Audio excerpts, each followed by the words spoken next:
Let's go.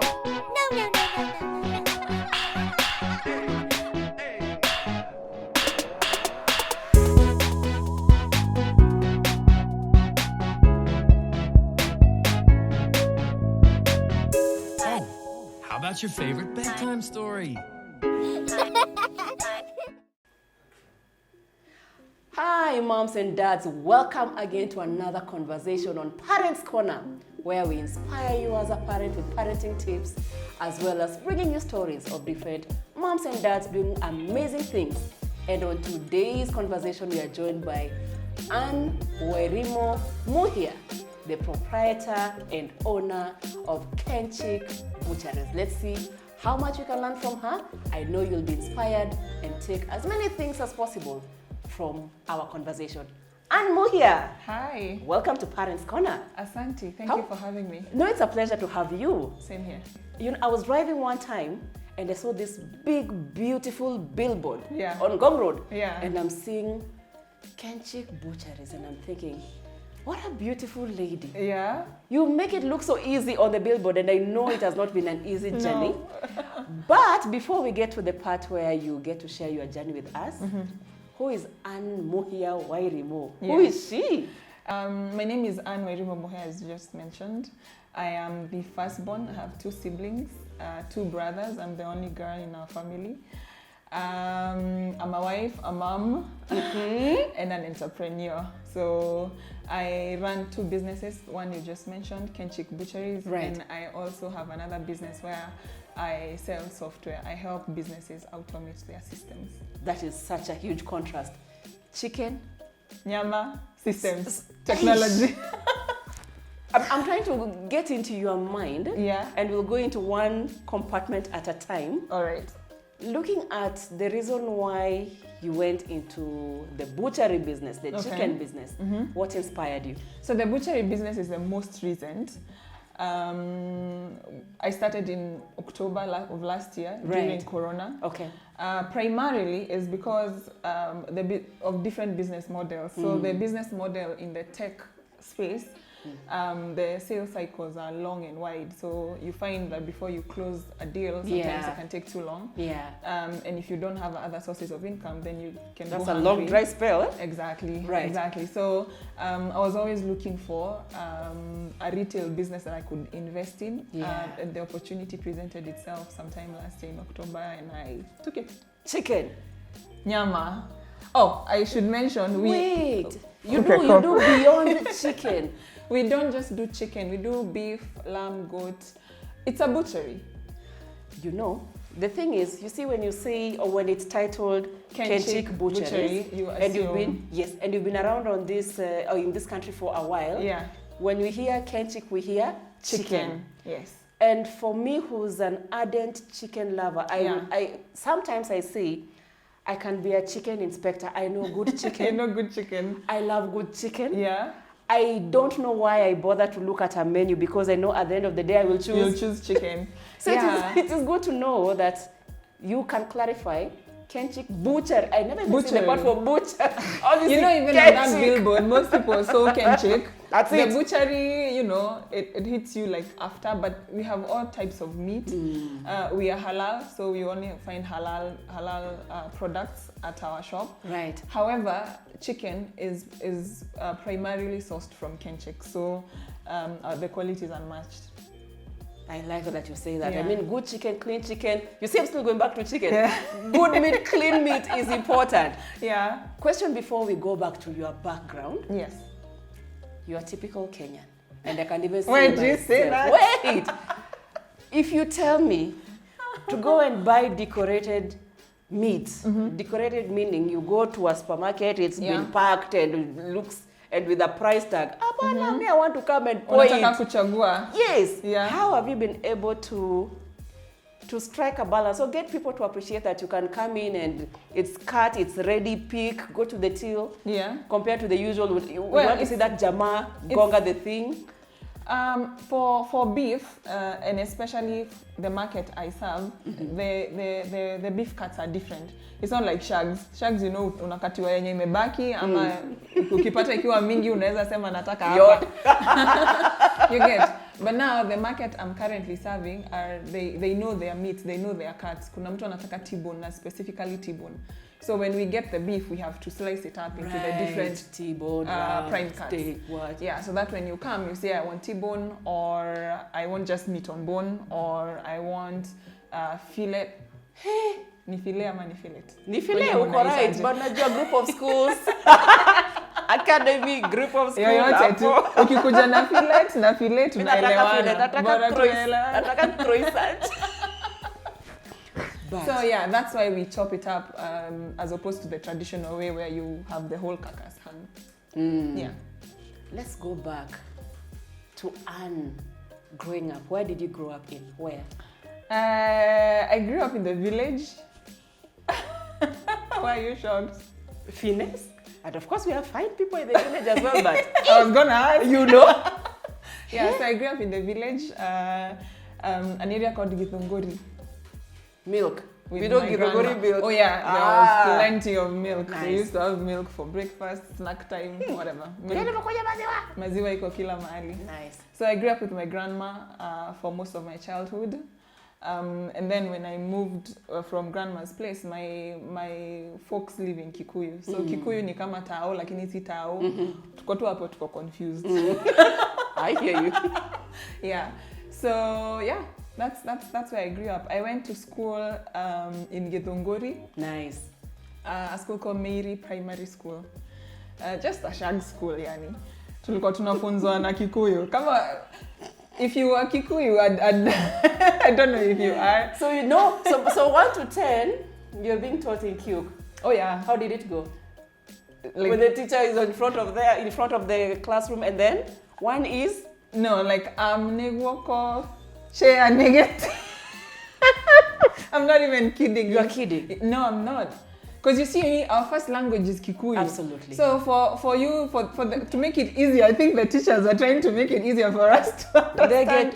So yeah, chair negate, so that now you know chair is a... Yeah. Wow. Shags kabisa. Which is important. I think for a teacher to be able to come to that level and for it to then imprint in your brain, you have to come to a student's level. So that's important. So our first language is Kikuyu, Kizungu tumelan tu juzi tu bado tunajaribu. Tunanyang'ana nayo. High school? Ukaenda wapi? High school nikaenda Moi Girls. Najua Kenya utasema. Usiniulize gani. For once I lack words. What is amazing? Moi Girls, Kamango, not Nairobi. Most people when you ask, they're like, Nairobi? You're like, no. Which one? That one we don't know about it. How was your experience? How was your experience in high school? In high school I was very cheeky. Really? Yeah. I was cheeky. I think I find it easier to consume mkifunzwa. I'm not the student who needs to take 3 months to somewhere for the exam. I absorb it fast. So you know, you actually look like a A student. I do? Yeah. Maybe I was. I Maybe didn't get you an A, but if I was like a little bit just serious with life, I could have been. Yeah, but I was cheeky. So, yeah. And then after high school, what happened? Where did you go? After high school, I did my CPAs. I'm an accountant by profession. I'm a CPAK. Congratulations. Bachelor's of Commerce. Yeah, thank you. So I went into accounting, right?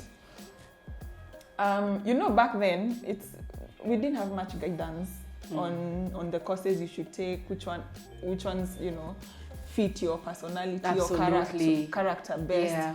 So you were looking at wale watu wameomoka. Ukiona neighbor wenu anakulanga sose kila siku unajua na nini accounts. Na mama yao ni mwalimu ama accountant. Hapo ndo unataka. You're right. Yeah. So anyway, so I started my accounting career. Rose the ranks, different companies. How was it like being employed? How was it like being employed? How was it like being? I was a happily employed lady, honestly. Right. I was those guys who don't even have side hustles, which is surprising, right? So I didn't have any side hustles. I'd show up, do my 8 to 5, deliver on what was expected and to the best of my ability, and go home. Na nangoja paycheck. Mimi nilikuwa tu sawa. Nice. Yeah. I mean, if you're happy, it's a good thing. Yeah, I was until I wasn't. I remember I changed jobs and I worked for this big company, prestigious, I might say.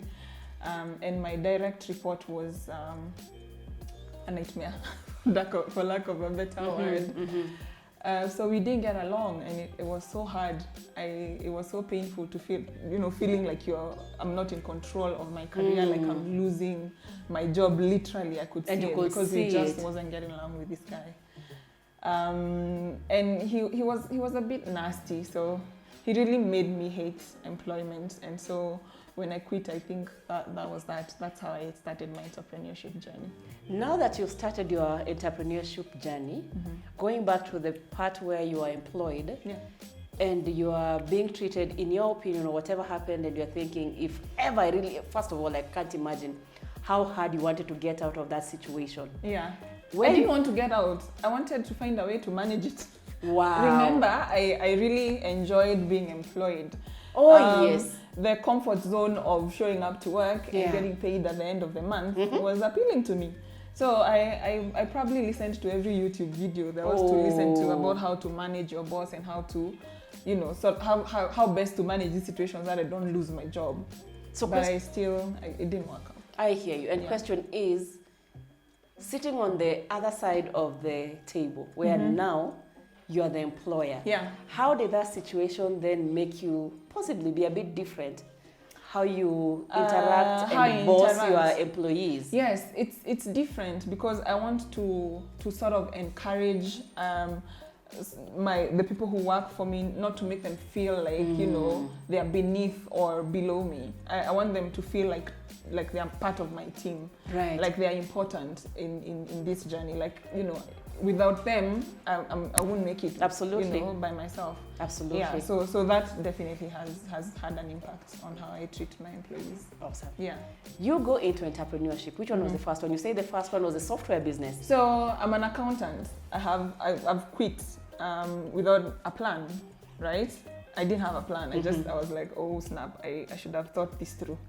But here we are. I've already resigned what to do. So in my employed life, I had implemented a couple of solutions for the companies I worked for, and that's one part of the job that I really enjoyed. So now I'm doing soul searching, wondering what do I really enjoy doing, because it was always what you're paid to do.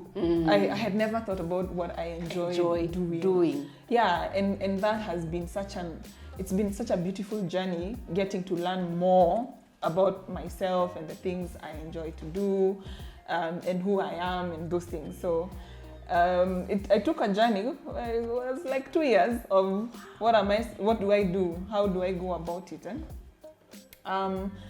I realized finance is not really for me. I don't even know why I was an accountant for that long. There was a neighbor mahali alikuwa ameomoka.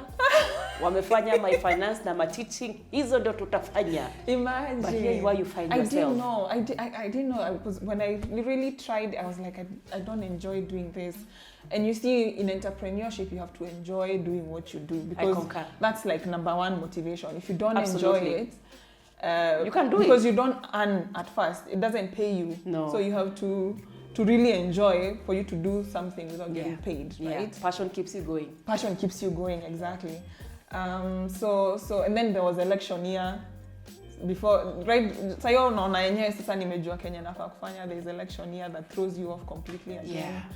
Yeah. So anyway, I ended up into software. Remember, I had implemented a couple of solutions in the places I had worked in. And so I was like, that I enjoyed to do. I still enjoy to do today.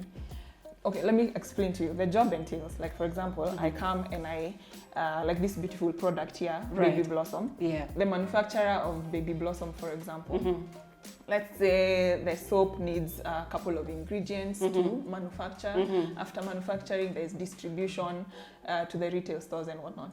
So I will guide that company in how to automate, so that when they are producing, they don't lose any raw materials. Right. Or if there is wastage, then you're able to capture that wastage and maybe sort of reconcile yourself and maybe have a more efficient manufacturing process. Right. So basically, I have the knowledge and I know systems that are available to help companies do that. That is a big brain. And I absolutely love it. It sounds so complicated. It's complicated. That's why I really tried to. you know, so that you can understand. Sometimes it can sound like Wow. jargon for it's people who are not in IT. So But that it's I important. I absolutely... mean, you have to know what goes into a product and what you can cut out, how can Exactly, you save the bill and of maximize. materials. Yeah. Once you manufacture it, it needs to be, first of all, you buy the raw materials, you bring them to your manufacturing plant, you manufacture, then there's distribution, and there's a whole accounting. Remember, I'm an accountant, eh? Wait. So everything else ties in. Our brain don't. And I absolutely love doing that. I mean, it's the beauty of all of us being different. Yeah, it is. It Yeah. is, yeah.